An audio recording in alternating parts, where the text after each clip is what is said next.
Hi friends అందరికీ. అమ్మ రాట్లేదు. అమ్మ బీరకాయలు ఏదైతే తెలుసుకోడానికి వచ్చినా అంగది ఆడొక్కటి ఉంది.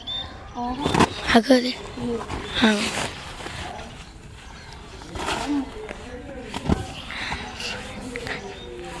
మమ్మీ అయితే తెలుసుకురమ్మన్నది 4. ఇంకోటి ఆడ ముదిరింది చూపెట్టే ఇంత పెద్ద. ఇగో ఇంకోటి వస్తుంది. ఇగో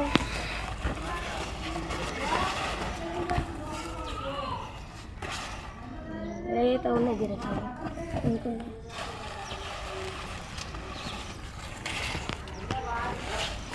మీకెంత అక్కటి ఉంది. కూరగాయలు అంటే చేయండి. లేవంగానే ఇక్కడికి వచ్చినాం. అందరికీ గుడ్ మార్నింగ్. ఈడొకటి ఉంది. నాకు తెంచింది అప్పుడు. ఇగో